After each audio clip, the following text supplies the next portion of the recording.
कोई भी बड़ा रैपर रहता है उसका रियल नेम अलग रहता है और स्टेज नेम अलग। वही मेरा अगला सवाल था, आपका रियल नेम क्या है? जी, रियल नेम है तरुण मेहरा।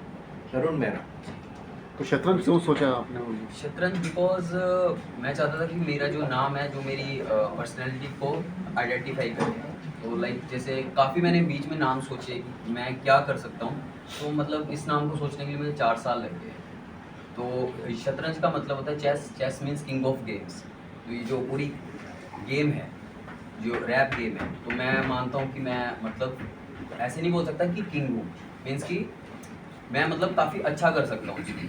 तो शतरंज का मतलब ये किंग ऑफ गेम्स। और न्यूमरोलॉजी के मुताबिक UNG डाल दिया, अदरवाइज जी जी ANG होना जी चाहिए। जी जी जी जी। शतरंज एक्चुअली में SHATRANJ, बट SHATRUNJ उसमें मेरा नाम भी आ रहा है, TRUN उसमें मेरा नाम भी आ रहा है। अच्छा, ये जो रैप जो है यहाँ पे मतलब इंडिया में नया है, तो which part of the world में ज़्यादा फेमस है और कहाँ से आपको इंस्पिरेशन मिली इसकी? एक्चुअली में ये बाहर का ही है, अमेरिका का। जैसे टू पैक जो बड़े बड़े रैपर्स हैं वो मेरे आइडल रह चुके हैं। सो इंडिया में मैंने बोहिमिया को सबसे पहले सुना। सो बोहिमिया पाजी, बोहिमिया सर, सो वहीं से जो अपने आइडल है, फिर मैंने भी वैसे ही लिखना स्टार्ट किया कि जैसे आइडल्स लिख रहे हैं हमारे, तो मैं भी कुछ नेक्स्ट लेवल चीज़ लिख पाऊँ। सो बस फिर वहीं से स्टार्ट हुआ जर्नी। तो मुझे 14 साल हो गए वैसे ही लिखते हुए। अच्छा सर, किसी से इंस्पायर्ड है आप? काफ़ी सारे रैपर हैं इंस्पायर्ड नहीं बोल सकते हैं, मतलब आइडल। इंस्पायर्ड और आइडल में दोनों में डिफरेंस है। सो मैं मेरे आइडल्स हैं, जैसे टू पैक हो गया, बोहिमिया पाजी हो गए, ये सब मेरे आइडल्स हैं। रैप सिंगिंग जो नॉर्मल सिंगिंग और रैप सिंगिंग, इसमें डिफरेंस क्या होता है? जी देखो, इसमें मैं सेल्फ एटीट्यूड की बातें कर रहा हूँ। जैसे अब मैंने गाना गाया है कि डरदा नहीं किसे तो। सो मेरा कहने का मतलब है, चाहे यहाँ पे इस सोसाइटी में कोई छोटा है बड़ा है, मीन्स अपना अमीर है गरीब है, सो मतलब यहाँ पे सेल्फ एटीट्यूड के साथ जियो। मतलब डरो ना किसी से कि यार तुम वहाँ पे कोई बंदा तुम्हें बोल रहा है तो तुम सोचोगे वो ऐसा है तो मैं उसके घबरा जाऊँ। सो अपनी सेल्फ एटीट्यूड की बातें है कि मोटिवेशनल सॉन्ग है, कोई सुनेगा तो वो बोले मोटिवेट होगा इस चीज़ से। अच्छा सर, प्रोड्यूसर सर से मेरा सवाल है सर, आप इस प्रोजेक्ट से कैसे जुड़े, कैसे? मैं इस प्रोजेक्ट से ऐसे जुड़ा, मेरा और मैं मतलब फ्रेंड विश्वास त्यागी, हम आए थे आदित्य जी से मिलने। तो आदित्य जी ने इनको इंट्रोड्यूस किया शतरंज को, और दोनों को हमें गाना अच्छा लगा। तो आप देखोगे तो प्रोड्यूस में विश्वास त्यागी उनका भी नाम है। और इनके लिरिक्स मुझे समझ में आए कि ये सेल्फ एटीट्यूड करके एक सॉन्ग रैप है, और इस तरीके से हम जुड़े। मैंने उसी टाइम हार्डली 10 मिनट में हमने डिसीजन लिया और बहुत जल्दी शूट पे निकलने की तैयारी करी। इस तरीके से ये पर्टिकुलर गाने का ओरिजिन कहाँ से हुआ? मीन्स कैसे सोचा गया? ओके, The सोचा journey. क्या नहीं, मैं ऐसे एक्चुअली में बहुत गाने हैं मेरे पास। सो मैं लिखता है सेल्फ एटीट्यूड के बारे में बातें जो मैं फील करता हूँ। एक्चुअली मैं लड़कियों के बारे में बहुत कम गाने लिखता हूँ, जैसे कि लिखता हूँ लड़कियों के बारे में, बट उसकी जो तारीफ़ करनी है तो मैं उसके वर्ड्स, जो अच्छे वर्ड्स में उसको डिफाइन करता हूँ। मैं ऐसा नहीं है कि जैसे कि कमर के ऊपर लिख दिया या ऐसे करके लिख दिया। सो वो मेरा कलम जो मुझे इजाज़त नहीं देता कि मैं ऐसे गाने लिखूँ। सो मैं लिखता हूँ कि जो मेरे दिल से है मैं वैसे ही गाने लिखता हूँ। और डायरेक्टर साहब, आपने आपका क्या व्यू पॉइंट डाला है इस गाने के ये लिए? व्यू पॉइंट डाला कि मेरे को इसका रैप बहुत एक्सप्रेसिव लगा। इसको सुन के ऐसा लगा कि ये सोसाइटी में एक मैसेज देना चाहता है। इसके अंदर एक एनर्जी फॉर्म है और ये इसने ज़ोर से गाया है, ये कहना चाहता है कुछ, इसके अंदर आवाज़ है। तो मैंने सुना था से 3 महीने पहले। तो विश्वास त्यागी जो रंजीत जी आए जब मिले, तो मैंने उसी टाइम उसको बुलाया ऑफिस में। मैंने कहा सुन लो एक बारी, लड़का कुछ कह रहा है, अलग से कह रहा है, डिफरेंट है, अलग फॉर्मेट्स में गा रहा है, अलग वॉइस में गा रहा है और अलग एटीट्यूड कैरी कर रहा है और कुछ मैसेज देना चाहता है और अलग फॉर्म है।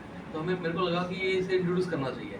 तो अब इसने बिल्कुल फ्रेश था, तो थोड़ा इन्होंने मगर हेजिटेट नहीं किया। विश्वास त्यागी तो इतने फैन हो गए ना उस टाइम, जैसे ही सुना उन्होंने उस सर भी कहते हैं कि बस इस इमीडिएटली ना अब इनको कर ही दो। उसी टाइम इन्होंने इनको साइन किया और इनका ऑडियो ट्रैक रेडी हुआ। तो हमने इमीडिएटली वीडियो प्लान किया। वीडियो प्लान करते टाइम हमने सोचा कि इसको कैसे करें। अब मैक्सिमम रैप्स के आते हैं वो कनाडा से आते हैं, फॉरेन कंट्री से आते हैं, इंडियन रैप हार्डली कोई हमें मिलता है। तो मैंने कहा हमें ना इसमें इंडियन रैप क्रिएट करना है। तो हमें क्या करना है, पूरा इंडिया घूमना है इसमें। हमने शुरू किया पंजाब से ही, इसका ओरिजिन पंजाब से है। मैंने कहा जहाँ से तू शुरू हुआ ना, तेरा ओरिजिन क्या कहता पंजाब, लुधियाना। मैं कहा हम वहीं से शुरू करेंगे। तो सबसे पहले हमने पहला सीन लुधियाना जाके शुरू किया पूरे रैप में आप देखोगे आपको हर जगह की मिट्टी मिलेगी। लुधियाना, चंडीगढ़, रोहतक, दिल्ली, मायापुरी का जंकयार्ड है, नोएडा की हाईवे है, आगरा का एक्सप्रेस हाईवे है, फिर वहाँ से हम आते हैं जयपुर हाईवे पे, गुड़गांव मिलेगा, गुड़गांव से फिर आपको मिलेगा आपका राजस्थान आते हुए हमने थोड़ा सा एमपी में पोर्शन शूट किया और फिर करते हुए मुंबई में आए। हम पूरा जर्नी करते हुए ट्रैवल करते हुए ताकि हम इसमें ना इंडियन रैप क्रिएट करें। इसमें इंडियन रैप इसलिए क्योंकि रैप को ना इंडियन सोसाइटी हार्डली एक्सेप्ट करती है और सब फॉरेन कंट्री से आते हैं। रैपर्स कहते हैं हम फॉरेन से कनाडा से करेंगे और वही सुनेंगे। हम मैंने कहा हम इंडिया दिखाते हैं, अपना इंडिया पूरा डिटेल में दिखाते हैं। तो ये इस तरह से हमने इसका वीडियो प्लान किया। फिर हमने 5-6 दिन लगा के शूट किया। 7 दिन हमारा शूट पूरा ट्रैवल जर्नी रही, 7-8 दिन की journey from Ludhiana to Mumbai. और फिर हमने आगे एडिट किया अच्छे से। फिर हमने कहा थे अब कलर में बहुत अच्छा दिख रहा था, खिला खिला, मगर सबका ये कहना था कि गैंगस्टर होता ही ब्लैक एंड व्हाइट है, हमने ब्लैक एंड व्हाइट रिलीज करेंगे इस तरह से। और ये सिंगल वीडियो है, सिंगल जब इतना मेहनत किया 4-5 गाने शूट करके फिर ऐसा लालच नहीं है वीडियो की।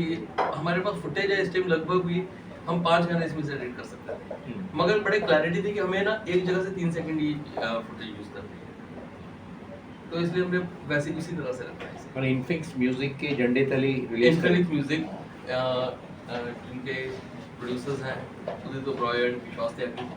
तो इनफिनिक्स म्यूजिक यूट्यूब पे एक चैनल है जो अभी 4 महीने पहले इनका सेटअप हुआ और अच्छे से काम कर रहे हैं। अच्छा है, हमें उम्मीद है कि ये अच्छा जाएगा। और ऑडियंस इसको अप्रिशिएट करेगी। स्टूडियो प्रोडक्शन, शिवाय प्रोडक्शन हाउस जो प्रोडक्शन पूरी मैनेज करती है हमारे यहाँ।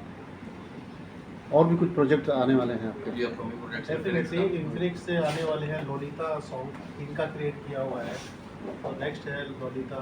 फिर एलओसी सिंगर का है टेडी बियर, ये सब आने वाले हैं बहुत जल्दी कमिंग। इसका भी एक रेडी हो रहा है दोबारा दूसरा, उसके कुछ लिरिक्स अभी लिख रहे हैं। फिर मिलने की उम्मीद है।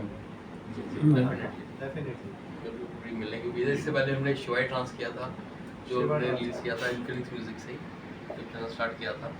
तो वो शिवा ट्रांस काफ़ी अच्छा रिस्पांस आ रहा है और ये भी अच्छे से जा रहा है। आज इसके हम पहले दिन में ही लगभग हम लोग इस टाइम 1 मिलियन टच करने वाले हैं। सबसे बड़ी अप्रिशिएशन की बात ये है बहुत अच्छा। कि आने वाले दिनों में लग रहा है कि 15 दिन में ये सॉन्ग अपने आप में कलर डिफरेंट शेड्स और डिफरेंट कलर्स लेकर आएगा। आपने भी कहा कि लास्ट क्वेश्चन में भी आपने भी कहा कि कलर में शूट किया। अभी ये आप बोल रहे कि बहुत हिट हो जाएगा, उसके बाद में कुछ सोचा है कि कलर में भी डाल के नहीं। कुछ ऐसा कुछ? ये ना आज का नहीं है ग्रे शेड। गैंगस्टर रैप ना 1950s से 1960s से ग्रे शेड है और ये जाएगा भी ग्रे। एक्चुअली बाहर का ही है कल्चर, ये ग्रे ही रहता है। मैम आप नेक्स्ट प्रोजेक्ट कर रही हो कंपनी का, तो बताओ। एक्चुअली सॉन्ग जो है टोटल प्रिपेयर नहीं है, उस पर काम कर रहे हैं। सो वंस जब प्रिपेयर हो जाएगा तो शायद उस बारे में ज़्यादा बात कर पाएंगे जब लॉलिता रिलीज होगा सर का प्रोजेक्ट। और कैसा लगा शतरंज का ये प्रोजेक्ट? ऑब्वियसली टीम है तो बेस्ट है। जो एटीट्यूड है शतरंज तरुण में, वो एक यंगस्टर के लिए काफ़ी वो है कि समथिंग यंगस्टर बहुत सही चीज़ें कर सकते हैं। All the best. Thank you.